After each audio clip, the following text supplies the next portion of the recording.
Hi, my name is Ryan, and I'm a 32-year-old man returning home after 3 years of service in a Navy SEAL unit. You'd think I'd be used to the mix of emotions that come with it. The descent of the airplane feels both familiar and surreal, like the beginning of a long-awaited reunion with the life I left behind. My uniform is more than just a garment. It carries a weight of experiences, challenges, and commitments that words cannot convey. As soon as the wheels touch the ground, I can't help but wonder how much has changed and what awaits me on the home front. Little did I realize that the trip from the airport to my doorstep would start a whole series of events that I had in no way anticipated. So I was coming home after 3 intense years of service with the SEAL team. Olivia, my wonderful wife, was on her way to the airport to pick me up. I had planned to surprise her, but she has an amazing ability to know everything. A quick phone call cleared the air, but it didn't matter. Olivia always had a knack for getting things done her way. Olivia and I are longtime childhood friends who became high school sweethearts. I still vividly remember those school days when she would follow me around like a blob of energy, ready to play. Over the years, our friendship grew into something deeper, and on graduation day, I proposed to her. Olivia, from the moment we met, you have been an anchor in my life, guiding me through storms and cheering me on in calm seas. Today, as we stand at the threshold of a new chapter, I want you by my side not only as my best friend, but as my partner in all of life's adventures. Will you marry me? Yes, yes, yes, I will marry you, Ryan Mitchell. In that moment, it felt like time stood still. The joyous declaration echoed through the air, sealing a promise that would carry us through all of the adventures and challenges ahead. Olivia's enthusiastic threefold yes filled my heart with indescribable happiness, and the world became brighter and more meaningful as we embraced the beginning of our lifelong journey together. Our parents couldn't have been happier for us, seeing their children grow up together and decide to spend their lives together. After graduation, Olivia and I decided to get married. It was a joyous celebration, surrounded by friends and family who had watched our love story unfold over the years. As life unfolded, my path unfolded as well. Driven by a passion to serve my country, I decided to become a Navy SEAL. Olivia, my rock in times of need, wholeheartedly supported my decision. She knew the hardships, uncertainties, and sacrifices ahead. Even in the most difficult times, she stood by me, understanding the call of duty that resounded in my heart. There were many moments, I can't count, when duty called and I couldn't be there for her. One of the most painful was when she lost her father while I was deployed overseas, oblivious to the storm that hit our home. However, Olivia is a true blessing in my life. She has a resilience that complements the path I have chosen. She not only forgives my absence during those critical moments, but she becomes my strength. She works at the school, nurturing young minds, and when she comes home, she takes care of my mom without complaint, treating her like family. There was a time when my dad needed me in his final moments, but duty kept me away. Olivia, my unwavering partner, stepped into my role in the family, providing the love and care that I wished I could have given. She is the embodiment of strength, love, and understanding in my life. On the plane, all I could think about was the surprise dinner I had planned for Olivia. Anticipation bubbled within me as the plane descended and the city lights came into view. The door swung open, and the familiar scent of my hometown filled the cabin. Eagerly, I made my way to the terminal, knowing Olivia was waiting for me. As we discussed earlier, Olivia had agreed to be at the airport to receive me. I scanned the crowd, searching for her face. There she was, just a few steps away, but something seemed off. Even from a distance, I could sense a hint of discomfort on her face, carefully concealed as she hadn't spotted me yet. My concern deepened as I noticed a group of guys talking to her, their expressions and gestures far from reassuring. As I got closer, I heard them talking, but then Olivia saw me, pointed towards me, and smirked. I moved past those guys and hugged her. Seeing me, those guys moved away. I asked her, "Olivia, who are they?" "I don't know them. They were just random guys hitting on me." "Don't mind them. Let me see you first." During the drive, with Olivia behind the wheel, curiosity about the encounter at the airport got the better of me. I turned to Olivia, my concern evident in my voice. "Olivia, what did those guys say to you back there? You seemed really uncomfortable." Olivia took a deep breath. her eyes reflecting the annoyance she had concealed earlier. Well, the first one walked up and said, "Hey, aren't you too beautiful to wait here for someone?" "Seriously?" "Yeah," and then the second one, feeling all confident, goes, "Why don't you come with us?" He even tried to get close. Unbelievable. "What did you say?" I told them, "My husband is on the way. Don't try your luck here." "That's my girl." And then the third guy had the audacity to say, "We aren't that bad. What do you think about me?" You handled it perfectly. The tension from the airport encounter melted away as we shared a laugh, grateful for each other's presence and the unspoken understanding that defined our relationship. As we continued our conversation, I became aware of a car trailing us. The tinted windows made it difficult to discern who might be inside, but Olivia's intuition kicked in. While glancing at the rearview mirror, she said, "I had a feeling that it was those guys. This is too much, Ryan. Please, let's not escalate things. We don't know what they want, and getting into a confrontation might not be the best idea. It depends. Depends on what? Depends on the situation. If they're just being annoying, I won't give them the satisfaction. But if they escalate things, I can't promise I won't have a word with them." Olivia shot me a stern look, reminding me of her aversion to unnecessary confrontations. The car continued to follow us, adding an unexpected layer of tension to the day. We stopped at Starbucks. Olivia and I decided to grab some coffee to gauge whether the car behind us would also come to a halt. It did. We both took our coffee, keeping a watchful eye on the car in our rearview mirror. The tension in the air was palpable, and I held off, ready for any sign of their intentions. The situation felt like a chess game, each move calculated, waiting for the opponent to reveal their strategy. The drive home felt increasingly uncomfortable, shadows of the guys trailing us, lurking at every turn. They stopped at a corner near our neighborhood, their car a silent sentinel, watching our every move. Olivia, sensing my tension, took my hand and spoke with quiet resolve. "We'll call the police if they keep this up. Let's get inside. Your mom is waiting." "Okay, let's get inside." Home greeted us with its familiar embrace, a refuge from the unsettling presence outside. Evelyn, my mother, welcomed me with tearful eyes and a warm embrace. The house was filled with an air of anticipation, and I couldn't wait to catch up with Olivia on the events that unfolded in my absence. Sitting together in the cozy living room, Olivia began sharing stories about her work, our friends, and the countless moments she wished I had been there for. The joy of being reunited mingled with the ache of missed opportunities, but Olivia's resilience and love shone through, bridging the gaps time had created. As night settled in, Olivia excused herself, promising to whip up a meal that would rival any gourmet restaurant. Left alone with Mom, I couldn't help but express my gratitude.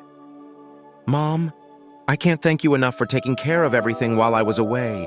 You're my son, Ryan. Taking care of things is what mothers do. Olivia and I managed just fine. I missed you so much, Mom.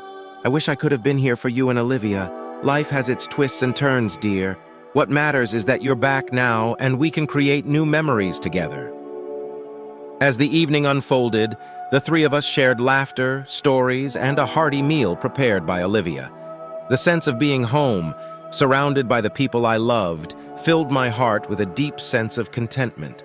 Little did I know that the journey of reconnecting with my past and building a future would hold more surprises in the days to come.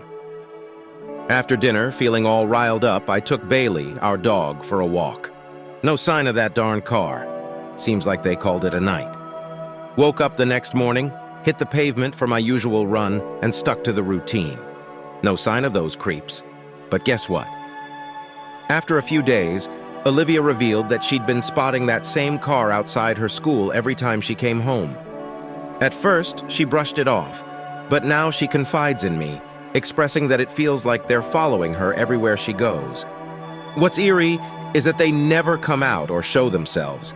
Instead, they maintain a discreet distance, making it seem like they're not really tailing her. "Ryan, I didn't see anyone in the car, so I wasn't sure who that was. Don't worry, tomorrow I'll drop you off and pick you up. I'll deal with them my way. Maybe I'm thinking too much. Maybe it's nothing. Better safe than sorry. I still won't take a chance.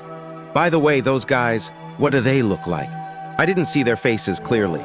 They were quite young, looked like college students who skipped classes. All right. The next day, I decided to drop Olivia off at her school and stay vigilant to spot that elusive car. In the morning, nothing seemed out of the ordinary. However, as the dismissal time approached, there it was, pulling up near the school parking lot. I immediately called Olivia. "Olivia, take a cab. I can't come to pick you up now. What happened? You said you'd pick me up. I'll tell you everything later. For now, don't wait for me and just take a cab." "Oh, okay. See you at home. I love you. Love you too." Deciding to play detective, I thought, why not give them a taste of their own medicine? Armed with a sneaky camera, I shadowed those mysterious guys just like they'd been doing to Olivia. And you know what? Olivia was spot on. They were tailing her everywhere, from the busy city streets to the quiet nooks of our neighborhood. I kept my eyes peeled, catching their every move. The night unfolded, and I used my skills to dig into who these shadowy characters were, their steps, their turns. I got it all on record. After all the detective work and finding out who those mystery guys were, I decided to shake things up a bit. Instead of barging into their territory with fists flying, I thought, why not play it cool and let them squirm a bit? So I set up this surprise dinner for Olivia, right at the restaurant where one of those guys worked. Sneaky, huh? I got home to tell her. "Olivia, guess what? I've got a little surprise for you tonight." "A surprise? What's going on, Ryan?" "Well, how about we ditch the usual dinner plans and head to this new place? Trust me, it's going to be unforgettable." "All right, you've piqued my interest. Let's do it." We walked in, the place humming with its usual restaurant vibes. Olivia, completely clueless about the chess game I had going on, just thought it was a regular dinner out. As the night unfolded in that dimly lit restaurant, I couldn't help but savor the anticipation hanging in the air. Olivia, engrossed in the menu, was still in the dark about the intricate chess game. I was playing with the mysterious figures. The waiter, Mike, approached our table, his face caught between recognition and a hint of fear. "What would you like to order, sir?" "Hey, Mike." The color drained from Mike's face, and for a moment, time seemed to pause. Then, with visible effort, he composed himself and came forward. Olivia, now intrigued, looked up from the menu. "How do you know my name? Didn't you remember?" Olivia, visibly confused, questioned our connection. I gave her a wink, a silent signal to play along. "Oh, that guy is him. I don't remember." "You don't remember I beat the out of you at our school?" Olivia, catching on to the game, played her part seamlessly. "Oh my, right, babe. You beat him so much that day that he got hospitalized. You broke his nose. How's your nose, Mike?" Mike, still trying to feign forgetfulness, squirmed uncomfortably. I don't remember any of that." "I think you got the wrong person, sir. Really? Aren't you Mike?" "I am Mike, but I don't think we were in the same school." "Right, that's why I thought you had no reason to follow Olivia to her school, right?" Olivia understood what I meant, and she looked at Mike and said, "Mike, I thought you wanted to say something. That's why you followed me all the way." "No, ma'am, I have no idea what you're talking about. Would you give me your order?" From the corner, the restaurant manager was looking at us. He came over. "May I help with anything, sir, ma'am?" Mike's hair stood on end. "Nope, it was just a misunderstanding, right, Mike?" "Ah, yeah." As we munched on our food, I kept an eye on our waiter, Mike. He was serving us, seemingly oblivious to the fact that the tables were turned. I could sense a discomfort under his calm exterior. Over dinner, I played my cards strategically. There was no need for a physical showdown when you could mess with their heads, right? Olivia enjoyed her meal, patiently waiting for me to spill the beans after realizing the game I was playing. The air was thick with suspense as I navigated the delicate balance of revealing the truth without causing a scene in the bustling restaurant. The rhythmic clinking of cutlery and the murmur of other diners provided the soundtrack to this clandestine confrontation. Olivia excused herself to the restroom, leaving me with a perfect opportunity to address Mike, the guy who had been tailing my wife. I approached, pulling him to a corner near the men's room. With a playful tone, I laid down the rules. "Mike Turner, if you ever come or show up near my wife or my home, I will smash you like those peas. Do you understand?" Caught off guard and sweating, Mike could only nod in fear. I pressed further, seeking answers. "Now tell me, why were you and your friends Leo and Jamie following my wife?" Mike stammered, shifting the blame to Leo. "I had no intention to do that. It was Leo's doing. He just does things for fun." "For fun?" Mike nodded again, visibly scared. I decided to make things clear, emphasizing the consequences. Look, Mike, I've recorded your confession on this camera, you see. And you know what will happen if you show up near my wife, right? Mike couldn't say anything, only nodding in agreement. Don't give a heads up to your friends about our little interaction, or do you know what will happen? Say it. Okay. After that, Olivia and I left the restaurant. On the way, Olivia shot me a knowing look. We've known each other since childhood, and there's nothing that can be hidden from her. Even though she doesn't say it, I can sense her thoughts. She wants to know what's going on. I decided to tell her some of it, otherwise she'll be worried. Tell me. Okay. So, as you know, that guy was one of them who was tailing you. Yeah, I noticed him. At first I didn't recognize him, but then you mentioned it and it just clicked. He's a part-timer here. The other one works at an auto mechanic near this neighborhood. And the third one, well, he seems to be living off his parents' money without doing much else. You took one out? What's the plan for the other two? I just shrugged my shoulders while driving. She got more curious. Come on, I know you're up to something. I'll just talk to them nicely. Oh, like you would. After my conversation with Mike, where he threw Leo under the bus quite easily, I sensed a bit of jealousy between these friends. It struck me as a perfect opportunity to play a little mind game. I initially assumed Mike had given a heads up to Jamie and Leo. However, I was wrong. Mike didn't drop any hints to Leo. I discovered this when I confronted Leo in person. You know, sometimes we can go to any limit for our loved one's safety. For me, it's always like that. I approached Leo's mother as a new neighbor, engaging in friendly chit-chat. I told her I'm a professor at the same college her son attends. What a coincidence. As Jessica, Leo's mom, and I engaged in conversation, Leo came home after college. Leo, look who's here. Who? He saw me and his bag slipped from his shoulder. He looked shocked and couldn't help but scream. Lee, what is this? Is that the way we behave in front of our guests? But it's okay, Jessica. Kids are like that. If you don't mind, I would like to talk to him. Oh, sure. Jessica left the room for us to talk. What are you doing here? Nothing. Just came to say hi. What do you want? I know about your plan. Mike told me everything. Plan? Dude, what plan? Mike told you what? I gestured for him to come near me and spoke in a whisper so Jessica couldn't hear. It was your plan to follow my wife, and Mike spilled all the beans last night. Want to see? I showed him the video of Mike, and his non-believing face turned red. I went ahead. What would your parents do if they knew their son would be arrested for stalking? Listen, please, you don't have to tell my mom anything. Please listen, it was not my idea. It was all of their idea. They dragged me into this. I'm not a stalker. Please don't tell my parents. He was literally pleading, so I told him to call his friends, Jamie and Mike, to come and meet near their usual place without telling them anything about me. I observed Leo entering the garage as Mike followed suit. I discreetly emerged from my car and joined them inside. Other mechanics were there, but they seemed oblivious to my presence. My attention was drawn to a room upstairs, presumably Jim's, given my knowledge that he resides there with his brother. Listening intently and taking advantage of the slightly ajar door, I could catch snippets of their conversation. What the hell, Mike? What did you say to him? What did I say? Jamie, he has a video. You didn't tell me about a video, Mike yelled, causing a commotion. I would have said if you guys let me. His loud outburst seemed like it could be heard from outside. As an onlooker, I made sure to capture everything on video. Dude, are you crazy? Sam could hear you. Jamie tried to cover Mike's mouth. Wrong move. Angry, Mike naturally pushed him away. Mike, stop it. You already made a mess. It was all your idea to follow her. When I told you, let's not do this, you wouldn't listen, and then you pushed all the blame on me. And whose idea was it to go all the way to her school?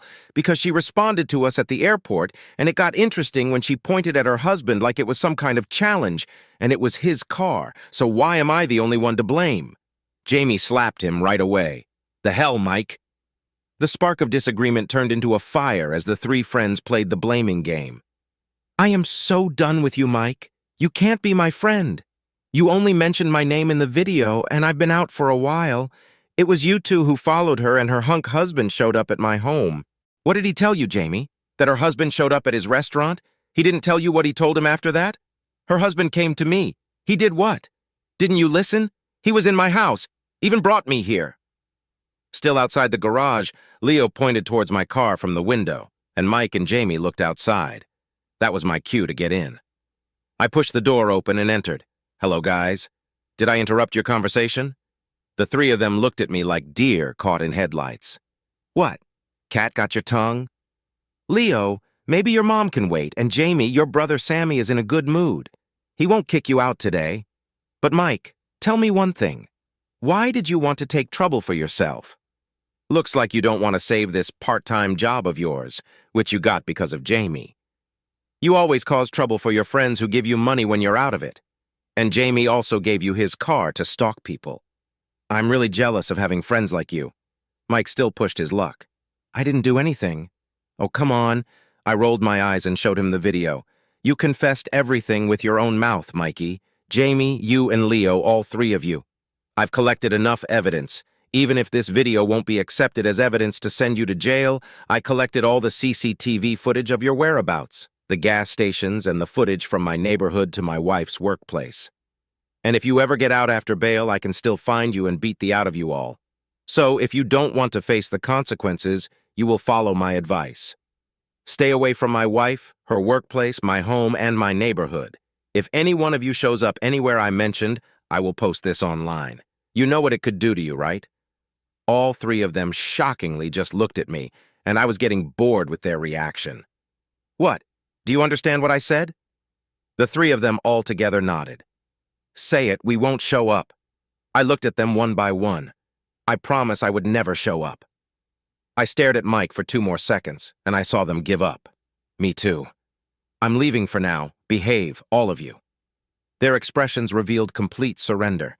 This incident not only imparted a crucial lesson, but also shattered their friendship. Following that, I went to pick up my wife, Olivia. "Well, I didn't see that car today." "You won't see that ever again." Olivia looked at me suspiciously, and as always, I shrugged my shoulders. "You sound too sure about that." "Maybe." With that, we drove off towards home.